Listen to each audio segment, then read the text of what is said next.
वैसे तो देश में कई लोग समाज सेवा कर रहे हैं और कुछ एनजीओ भी सामाजिक कार्यों के लिए अपनी भागीदारी निभा रहे हैं, लेकिन सामाजिक पृष्ठभूमि से अलग हटकर थर्ड जेंडर समाज के सम्मान और जीवन हित के लिए कुछ करने की कुछ लोग ही सोचते हैं।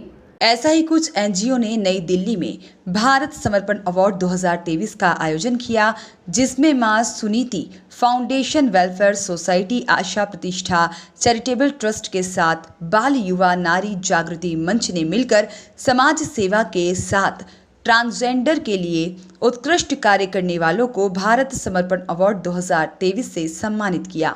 भारत समर्पण अवार्ड 2023 प्रोग्राम का शुभारंभ दीप प्रज्वलित करके किया गया। इस सम्मान कार्यक्रम में मुख्य अतिथि के रूप में दिल्ली के राजेंद्र नगर विधानसभा से विधायक दुर्गेश पाठक, रोशनी देवी, किन्नर अखाड़े की महामंडलेश्वर पवित्रानंद गिरी, स्वामी उमेश्वर नंद गिरी उपस्थित रहे। साथ ही गेस्ट ऑफ ऑनर के रूप में राजकुमार सिंह भदौरिया, अरुणेश सिंह भदौरिया, अंजू भदौरिया, मनोहर लाल, रोहित पांडे, डॉक्टर विवेक दीक्षित, डॉक्टर निजामुद्दीन खान, नीना पांडे, डॉक्टर आशीष नेजा, रंजना शराफ और सत्यभान सिंह, अजय पांडे, रेखा वोहरा, साथ ही आस्था सिंह, नीति शुक्ला, किरण सेठी, डॉक्टर शिव कुमार कोल्ही, एसीपी दिनेश कुमार, राजपाला, नथुलाल, सीमा रागा, साथ ही में वीके शर्मा, रमेश कुमार, नाज जोशी सम्मिलित हुए।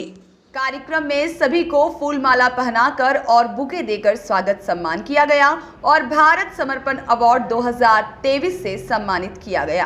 कार्यक्रम में कई लोगों ने अपने अपने उद्बोधन भी दिए और भारत समर्पण अवार्ड 2023 में थर्ड जेंडर को जोड़ने एवं उनके लिए काम करने की सराहना। तो मेरी जो सबसे पहली जिनसे मैंने वोट मांगा वो इन्हीं से वोट मांगा और इन्होंने ही सबसे पहले कहा कि जी आप चुनाव जीतोगे और अच्छा हुआ मैं चुनाव जीत भी गया। तो तब से एक तरीके से बड़ा अच्छा संबंध भी है और इस तरह के लगातार काम करते रहते हैं। नीचे जितने भी साथी बैठे हुए हैं सब लोगों ने अपना एक बड़ा रोल, बड़ा योगदान दिया है और मैं इनकी अच्छी सेहत के लिए शुभकामनाएं देती हूँ।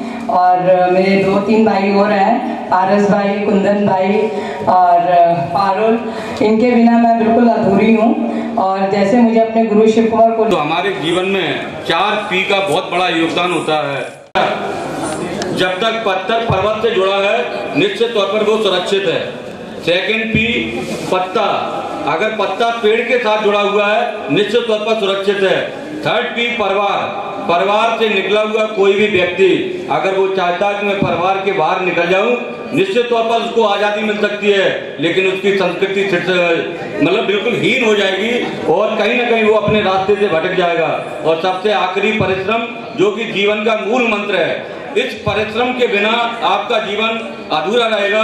तो परिश्रम को चूंकि समय की कमी है इसलिए मैं ज्यादा नहीं बोलूंगा, कुछ पंक्तियों के साथ मैं बताना चाहता हूँ कि परिश्रम क्या है।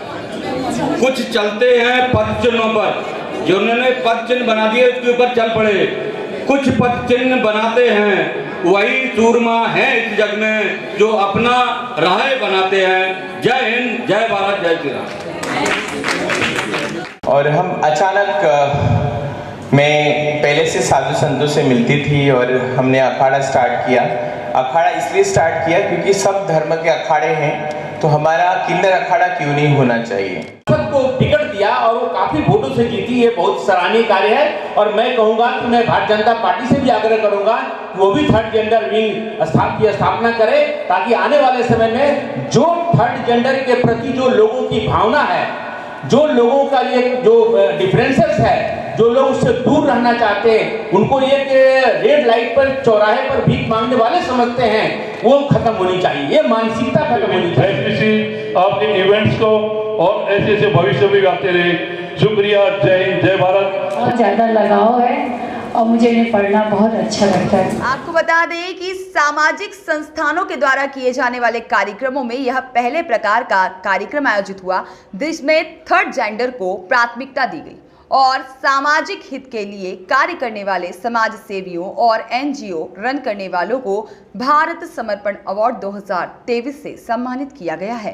कार्यक्रम के दौरान कलकत्ता से आए प्रतिभागी ने शिव पार्वती के रूप में डांस की प्रस्तुति भी दी, जिसने सबका मन मोह लिया। यह कार्यक्रम मुख्य रूप से मां सुनीता फाउंडेशन वेलफेयर सोसाइटी की फाउंडर दिव्यानी मुखर्जी, आशा प्रतिष्ठा चैरिटेबल ट्रस्ट की फाउंडर अजीता सिंह, समाचार दिनेश बाल युवा नारी जागृति मंच के फाउंडर मुकेश कुमार भोगल और समाचार दिनेश बाल युवा नारी जागृति मंच की CEO तनुश्री भोल के साथ में एंकर सिमरन, अजीता सिंह, पूनम सिंह, पारस, साथ ही कुंदन, नुपुर, आकाश के सहयोग से कार्यक्रम संपन्न हुआ। एक्चुअली सोशल सोसाइटी के द्वारा किया गया है और निश्चित ही मां सुनीति फाउंडेशन और आशा प्रतिष्ठा के साथ में बाल विवाह नारी जागृति सोसाइटी के द्वारा प्रोग्राम जो थर्ड जेंडर की जो हम लोग बात करते हैं उसी के लिए प्रोग्राम किया गया था।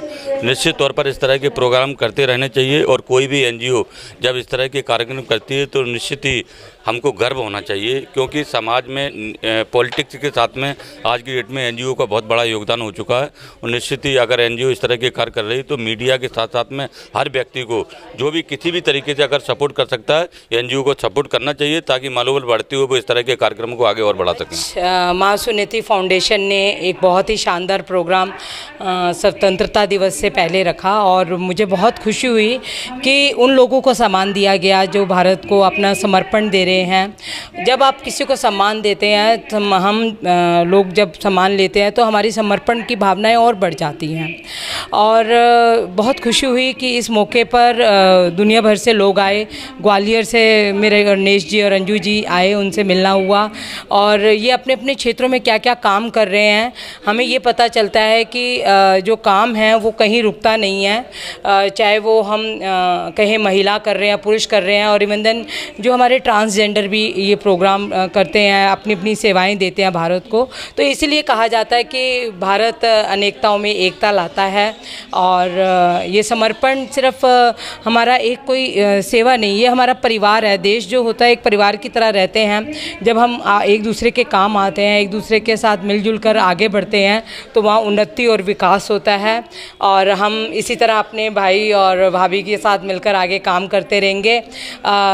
ग्वालियर हो या दिल्ली हो या देश का कोई भी कोना हो, जहाँ पे हम मिलकर एक हो जाते हैं और काम को आगे की तरफ ले जाते हैं तो वहाँ उन्नति होती है। मैं खुद ऐसी जगहों से काम करके आगे बढ़ी हूँ जहाँ पे कहा जाता है कि रेड लाइट एरिया है और वहाँ पे सेक्स वर्कर्स को पूछा नहीं जाता था। तो मैंने अपनी ड्यूटी के साथ रहकर उनको सेल्फ डिफेंस की ट्रेनिंग दी, योगा की ट्रेनिंग दी, इवन उन्होंने वोकेशनल कोर्सेज कराए और उनको नौकरी पे लगवाया ताकि वो समाज की धरा के साथ वापस जुड़ सकें। और मैं अब तक 9.5 लाख से ऊपर लड़कियों को सेल्फ डिफेंस की ट्रेनिंग दे चुकी हूँ। और यही चाहती हूँ कि देश की कोई भी लड़की अपने आप को कमज़ोर ना समझे। आज दिव्यानी मुखर्जी हैं, अजीता जी हैं, चाहे अंजू जी हैं या समाज की वो हर NGO जो काम कर रही है आगे बढ़कर। इवन देन आज मुझे एक माँ का भी एक तरह से आशीर्वाद मिला और मैं बल्कि उनसे चाहूँगी कि आप मेरे साथ खड़े होंगे तो मेरी आगे तक मैं बढ़ूँगी और उनका भी आशीर्वाद हमें मिलता रहेगा। और समाज में हम सब मिलकर एक जैसा काम करें और आगे बढ़ें। यही एक भारत की आज एक पुकार है। हम देश के किसी कोने में रहें, बस आगे देश सेवा करते रहें। आज मुझे संजीव शुक्ला जी की पत्नी से भी मिलना हुआ और उन्होंने कितनी हम ये सोचते हैं कि देश का सिपाही ही सिर्फ सरहद पे काम कर रहा है। सिपाही नहीं, जो उनका परिवार भी है वो भी एक अपना एक अंग, मतलब जो पति एक कहते हैं अर्धांगिनी है उनकी, तो वो अपना एक अंग सरहद पे भेज रही हैं और उनको भी हज़ारों सलाम। जय हिंद। और मेन जिसके लिए हम प्रोग्राम करते हैं उन लोगों की उपस्थिति बहुत ज़रूरी है, लेकिन उनसे ज़्यादा जो समाज के लोग यहाँ पर हैं जिनसे हमें हमेशा आशा है कि वो हमें सम्मान दे, इज्जत दे, वो ज़्यादा थे और वही होनी चाहिए। हम तो किन्नर कहीं पे भी मिल जाते, रास्ते पे मिल जाते हैं, हमारे डेरे में मिल जाते हैं, सिनेमा हॉल में मिल जाते हैं, गार्डन में मिल जाते हैं, क्योंकि हमारा जो जीवन है वो वैसा ही है। लेकिन कहीं ना कहीं हम 2014 के बाद अपने रास्ते आए हैं और आज हम इस समाज के सामने खड़े हैं और जिनकी ज़रूरत है वो समाज है, क्योंकि समाज में अगर समाज एक कदम आगे बढ़ाता है तो हम समाज के लिए 2 कदम आगे बढ़ाएंगे और हमेशा हमें इनका साथ और इनका रिस्पेक्ट चाहिए। और आज का जो सुनीति जो फाउंडेशन है वेलफेयर, ये बहुत अच्छा काम कर रही है, बहुत अच्छा लगा। मैं बहुत कम जाती हूँ अवार्ड फंक्शन में क्योंकि मैं बहुत बिज़ी रहती हूँ, क्योंकि मुझे हमारे अखाड़े का ही काम बहुत रहता है और मैं घूमती रहती हूँ। महीने में 5 या 6 दिन ही घर पे होती हूँ, उसकी वजह से मैं नहीं बोलती हूँ। लेकिन देवयानी ने मुझे बहुत फोर्स किया, आज भी मुझे बहुत जगह जाना है, तो बहुत अच्छा लगा। और ऐसी प्रोग्राम छोटे लोग हो, कम से कम लोगों में हो, लेकिन प्रोग्राम होना चाहिए, जन जागृति होना बहुत ज़रूरी है ताकि लोगों को पता चले कि हम भी कुछ कर सकते हैं। आज तक हम सिर्फ दया के पात्र थे, लेकिन अभी हम दया के पात्र नहीं हैं। मैं बिल्कुल नहीं चाहती कि कोई हमारे पीठ पे हाथ घुमाए और हमें बोले कि नहीं, मैं तुम्हारा दुख सुनकर मैं दुखी हूँ। ऐसा हमें बिल्कुल नहीं चाहिए। हमें अभी ताकत चाहिए और रिस्पेक्ट चाहिए। जय श्री महाकाल। हाँ, आज का भारत समर्पण अवार्ड का जैसे हम लोग सोच रहे थे, बड़ी तैयारी करी थी, बहुत टाइम से इसकी तैयारी चल रही थी और कार्यक्रम सफल रहा और सबने कार्यक्रम को बहुत सराहा, तो बहुत अच्छा लगा। अध्यक्ष भारतीय जनता पार्टी नजफगढ़, अध्यक्ष अखिल भारतीय क्षत्रिय राजपूत महासंघ दिल्ली प्रदेश, अध्यक्ष फुटवेयर मार्केट इंद्रलोक। आस्था चैरिटेबल ट्रस्ट के माध्यम से आज जो भव्य कार्यक्रम हो रहा है, क्षेत्र में स्वतंत्रता दिवस के उपलक्ष्य में मैं बधाई देता हूं, शुभकामनाएं देता हूं। और एक ऐसा कार्य जो हमारे समाज का तीसरा अंग, तीसरा भाग जिसे कहते हैं, इस मुख्य धारा से जोड़ने का जो काम किया है, वो पूरी संस्था बहुत बधाई की पात्र हैं। आज चूँकि स्वतंत्रता दिवस के उपलक्ष्य में आयोजन किया है, बहुत बधाई। और हमारे मध्य ग्वालियर से चल के इस कार्यक्रम में अरुणेश भदौरिया जी और उनकी टीम आई है, वो भी बहुत बधाई की पात्र है। चूँकि माँ भारती और इस देश के लिए जब व्यक्ति समय समय पर अपने कार्यों को समाज के लिए जीवन समर्पित करता है, वो हमेशा समाज के मुख्य धारा के लिए जुड़ा रहता है और बहुत बधाई का पात्र होता है, क्योंकि इसी कार्यों के माध्यम से हम समाज में निरंतर आगे बढ़ते रहेंगे। व्यक्ति जब अपने जीवन में जन्म लेता है, वो परिवार का नहीं रहता है, वो सर्व समाज का हो जाता है। जब व्यक्ति इस समाज, उस देश को अपना परिवार, अपना घर मान लेता है, तो सतत विकास की ओर अग्रसर रहता है। मैं बधाई देता हूँ अजीता जी को भी, अरुणेश भदौरिया जी को भी, जो समाज के कार्यों में निरंतर लगे रहते हैं। बहुत बहुत बधाई, बहुत बहुत शुभकामनाएं। आज तो सावन मांथ का सोमवार है। आज ऐसे रूप में डांस करते हुए बहुत अच्छा लगा। ये ऑर्गेनाइजेशन भी बहुत अच्छा है। हम कलकत्ता से आए हैं, बहुत अच्छा लगा प्रोग्राम करके। मेरा नाम देवयानी मुखर्जी है, ट्रांसजेंडर सोशल एक्टिविस्ट। और आज हमने ये जो प्रोग्राम किया है, ये उन लोगों के लिए है जो समाज में काम करते हैं लेकिन फिर भी वो आते नहीं है समाज के सामने, ना ही वो कभी हाईलाइट होते हैं। तो उन व्यक्तियों को हमने हर एक क्षेत्र से इनवाइट किया, उनको सम्मान किया। इसलिए हमारी जो हमने अवार्ड शो रखा है, उसका नाम भी भारत समर्पण अवार्ड है। और हम चाहते हैं सब आगे आए जो व्यक्ति समाज के प्रति समर्पण है।